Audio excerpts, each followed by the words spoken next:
Pastcast Channel's new episode, In the Shadow of Excalibur, the Legacy of King Arthur. A kingdom beyond the mists, a stone inscribed with destiny, and a king, truth or legend. Now it's up to you to decide. Welcome to In the Shadow of Excalibur, the sword in the stone.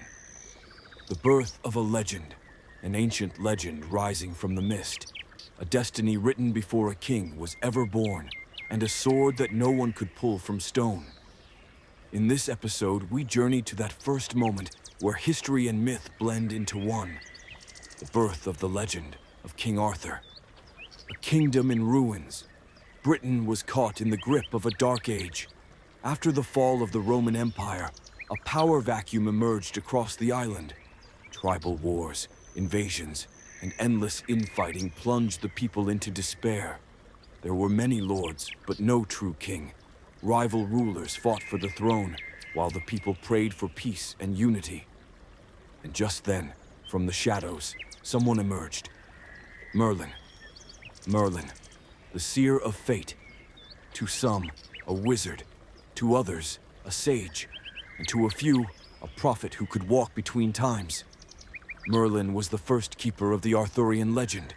He foresaw the birth of a child, one who would unite the broken kingdoms, bring hope to the people, and restore justice to the land. But the child's identity had to remain secret. Those who craved the throne would stop at nothing to prevent his rise.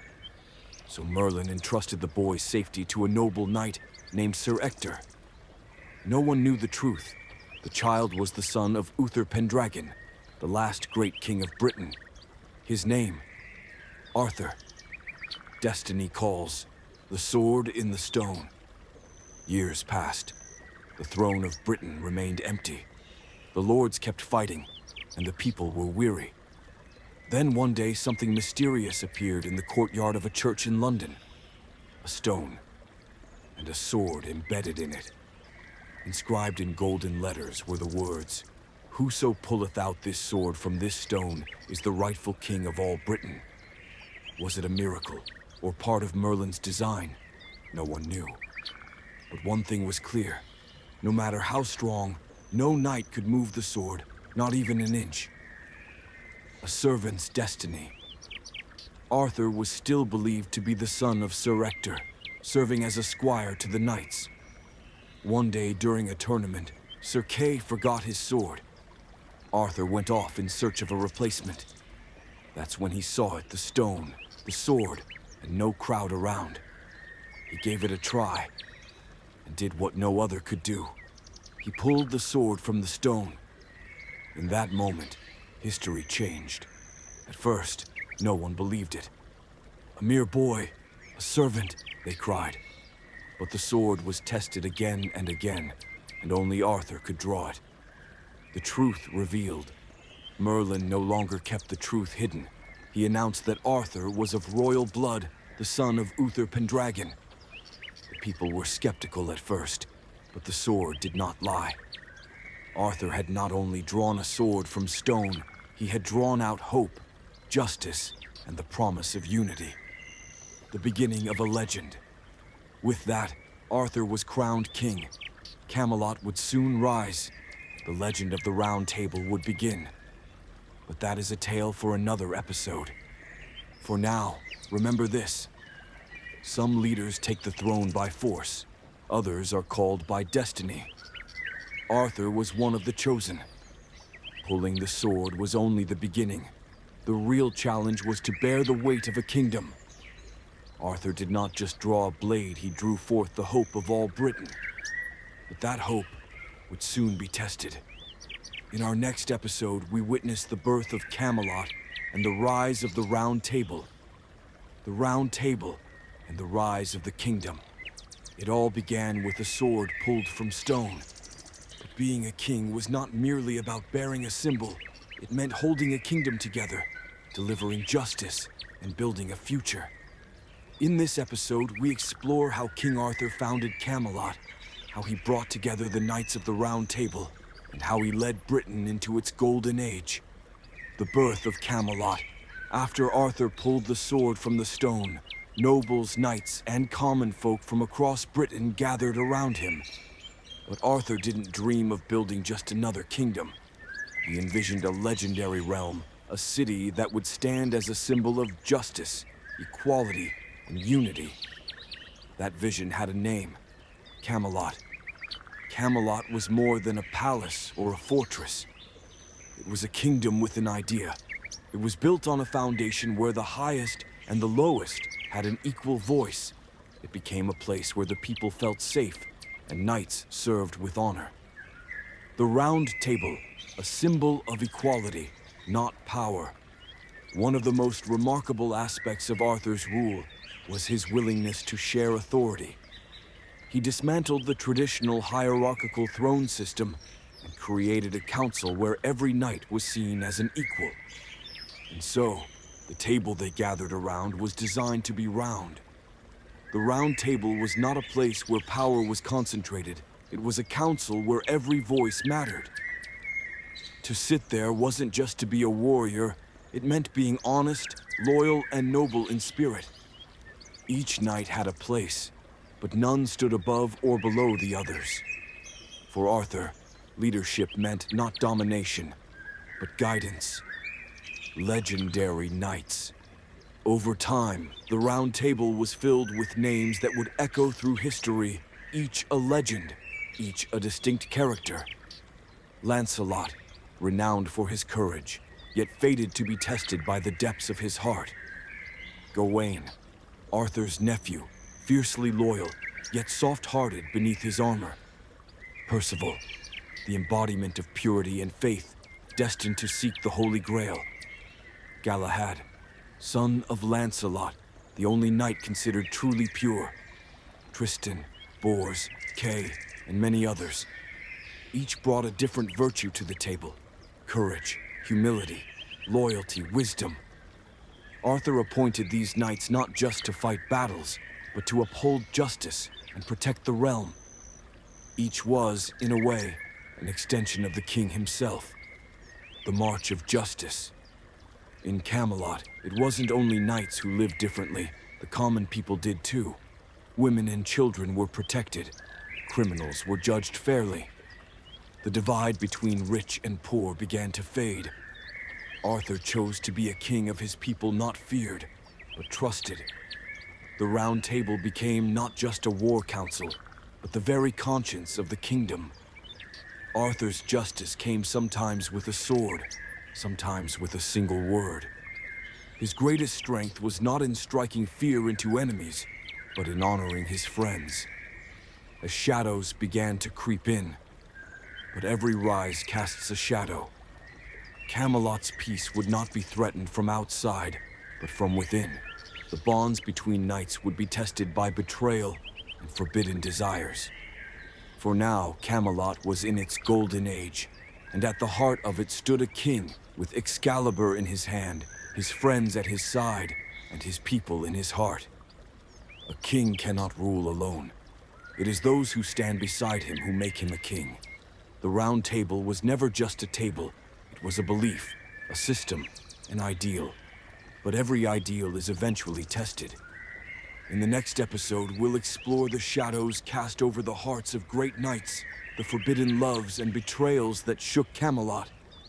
When did the first crack appear in the kingdom's peace? Stay tuned. Forbidden love and the seeds of betrayal. Every legend eventually reaches a moment where the heart is tested.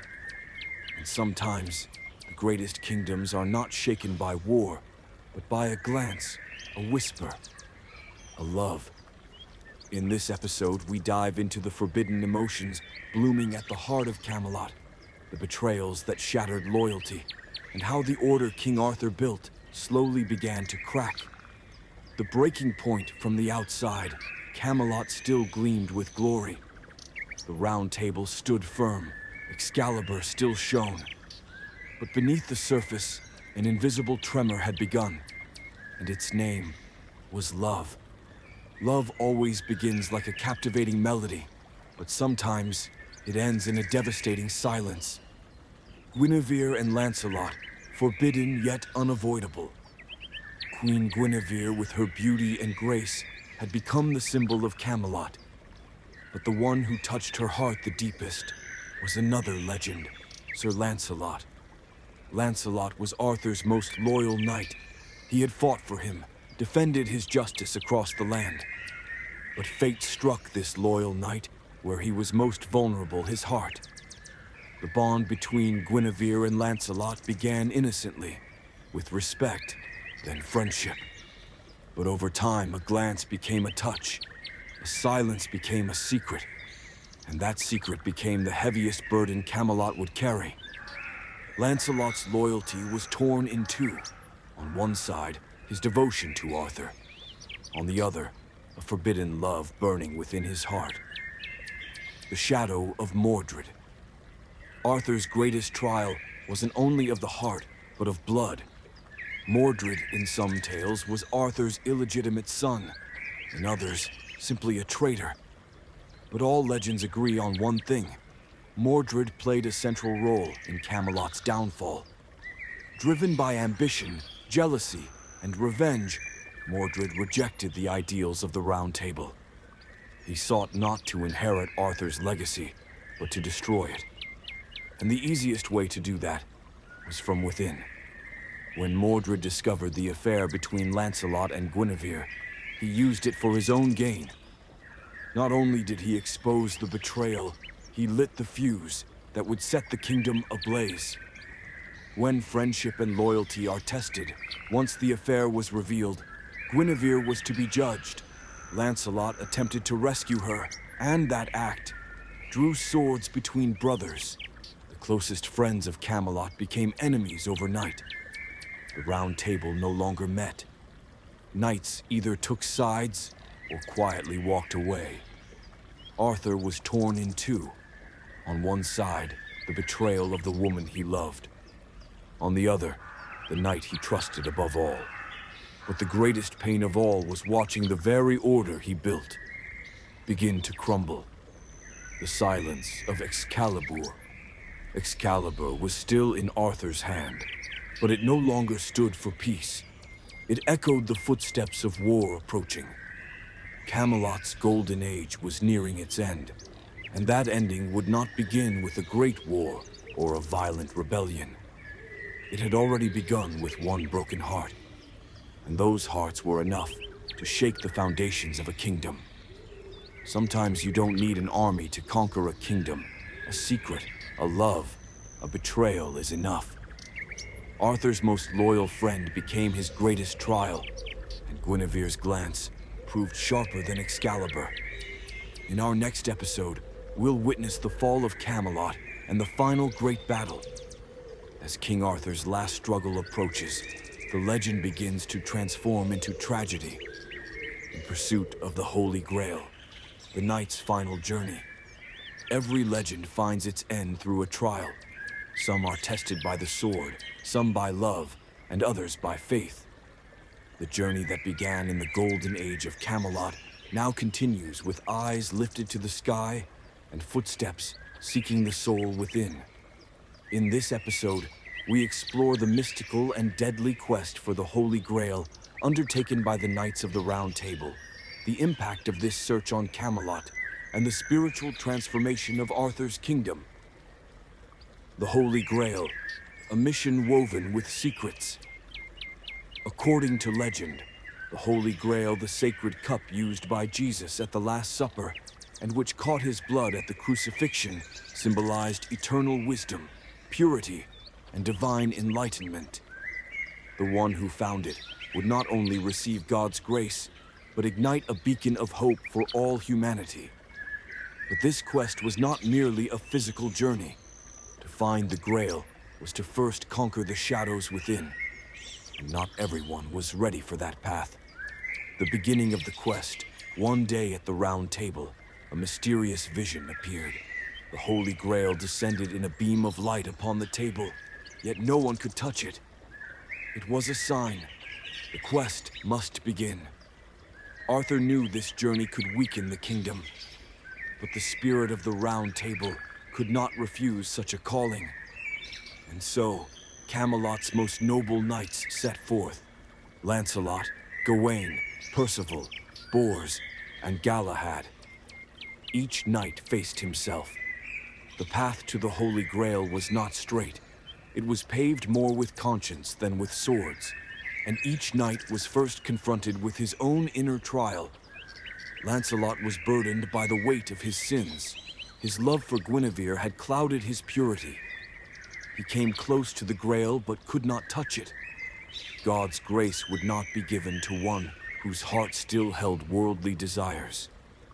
Gawain, though proud of his courage, had to face his pride. He turned the quest into a competition and overlooked its spiritual purpose. In the end, he would be left alone. Percival began the journey innocent and naive. But along the way, he matured and discovered himself. The purity of his heart nearly brought him success. Sir Bors was torn between reason and faith. He had to choose between his family and his duty, and he chose sacrifice. Galahad was the purest among them, the son of Lancelot, yet with a soul more untainted than his father's. He alone was worthy to touch the Grail. And in that moment, he ascended to God's side, for this world was not yet ready for a heart as pure as his. As the spirit of Camelot changed, the search for the Grail tested not the strength of Camelot, but its essence, for this journey would be won not through war, but through spirit. Arthur mourned when he saw how few knights returned. The table was no longer whole. But what was missing was not warriors, it was the legend itself. For some journeys find their meaning not in reaching the end, but in never being reached at all. What remained of the quest? With Galahad's ascension, the Grail disappeared once more. Those who had found it did not achieve a physical victory. They experienced a spiritual awakening. And that awakening left a quiet peace over Camelot's final days. But it also gave rise to a void. For Camelot now had many warriors, but few who carried faith. The Holy Grail was found, but not before it was lost. Only one who did not belong to this world could hold it. The others were left only with the emptiness they discovered inside. Camelot's end was drawing near. In the next episode, we will speak of King Arthur's final battle, his confrontation with Mordred, and the fate of Excalibur. As the legend nears its end, light and shadow will meet one final time. The final battle. The silence of Avalon. Every legend has a beginning and an end. The glory of Camelot, once a star blazing across the heavens, now dim to its final embers. The Round Table had broken. Its knights were either fallen, lost, or buried in the silence of disbelief. And now, the threads of fate were unraveling. Arthur was preparing to face his most inevitable enemy, Mordred. The rise of the shadow. Mordred was Arthur's darkest shadow. To some, he was his own son. To others, merely a traitor. But none could deny the calamity he brought with him. The justice, unity, and faith once symbolized by the Round Table had been torn apart by his schemes. With every moment Arthur weakened, Mordred grew stronger. As the kingdom decayed from within, the people lost hope. Old tales turned into whispered doubts. In Camelot's hollow silence, Mordred rose like a leader. But he was no king. He was a harbinger of ruin. The call to final battle. One misty morning, two armies stood face to face on a distant horizon. On one side, Arthur and the few loyal knights who remained. On the other, Mordred's army rebels, whose blades were forged in shadow. This battle would have no victor. Both sides knew this was not a clash for power, but the dawn of an ending. And that day, it was not history, but legend that was written. The final shine of Excalibur, as blood and mud soaked the earth, Arthur raised Excalibur once more. The king, bearing the weight of years, still tried to be the voice of justice. When he faced Mordred, time seemed to freeze. Father and son, king and usurper, light and shadow. Two swords collided, and for a moment, the sky fell silent. Arthur struck Mordred down with a mortal blow, but he too was wounded, and his wound was fatal. Falling to his knees, he looked at Excalibur. Its glow had faded, for the blade that once symbolized peace had now been stained by war. The silence of Avalon. One of his faithful knights could not abandon the king to death. He carried Arthur to a place spoken of only in legend: Avalon. Avalon, beyond the mists, where time stands still and wounds are healed. To some it is real, to others only a dream. There, as Arthur closed his eyes, he whispered, "Perhaps one day I shall return." That sentence did not end the legend, it made it eternal. The fall of Camelot. With Arthur's departure, the foundations of Camelot trembled. The kingdom was never the same again. The Round Table was no more. Excalibur had returned to the lake, and the people no longer sought a king, but a storyteller. But this fall was not just an ending, it was also a beginning, because every fall carries the seeds of a new legend. Arthur is gone, but not entirely. Excalibur returned to the lake, but was never forgotten. Avalon still waits beyond the mists. Perhaps one day, when the kingdom needs him once more, Arthur will return. And when that day comes, the legend will rise again. Camelot has fallen, but hope did not die. Light and shadow met one last time, and now it is silence that speaks. Legend or history? At the end of every tale, one question always lingers. Was it real, or just a dream whispered from beyond the veil of time? Camelot, the Round Table, Arthur, Lancelot, Guinevere, Excalibur, Avalon. All names passed from mouth to mouth over centuries, fragments of a story that endured even as kingdoms crumbled. But now, as the final curtain falls, it is time to reflect. Was this history, or a legend meant to echo forever? The story behind the history. According to some historians, Arthur may have truly lived, perhaps a warlord, perhaps a brave leader who rallied his people in the chaos that followed Rome's fall in Britain. He may not have worn a crown, but he reigned in the hearts of the people. Yet whatever was real, time reshaped it. Chronicles became legends. Victories were magnified, betrayals romanticized. Arthur ceased to be just a name, he became a symbol of justice, of courage, of a golden age lost to time. And what of the Holy Grail, Avalon? These were not found in the pages of history, but in the deep chambers of the human soul. And it was there they were truly discovered. The power of legend. History tells us what happened, but legends whisper what should have happened. Camelot may never have been a city built of stone, but it was raised upon an idea. A round table where all were equal, where even a king sat at eye level with his knights. The legend kept faith in that ideal alive. That is why legends never die. Because when history ends, hope remains. And Camelot was hope made manifest. Why was it told? The tales of the Round Table were never just about battles. They were stories of inner wars, between betrayal and loyalty, between love and duty, between light and shadow. Every era searches for its own Camelot. Some seek it in justice, others in leadership, some in love. And the tale of Arthur's return, never quite ending, lives on for one reason. The world still needs someone like him. Maybe Arthur once lived, maybe he didn't. But he was believed in, and sometimes belief matters more than existence. The endlessness of legend. No one knows where Arthur lies today. Does Excalibur still sleep beneath the lake? Is Avalon a real island, or just the place our hearts yearn for? We have no certain answers. But maybe that's the point. Some stories live because they remain unanswered. Some kings return only because they never truly did. The fall of Camelot marked the end of an age, but its legend became the seed of every new beginning. Perhaps Arthur was a king, or perhaps just a dream, but his vision passed through centuries and reached us still. This was never a history lesson. It was a light carried through the soul's darkest night. Legends are not the enemies of truth. They are what give it meaning.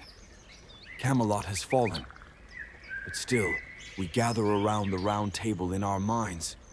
And who knows? Perhaps one day the mist will part, the lake will shine, and Arthur will return. Because any legend, so long as a heart still listens, can never truly end.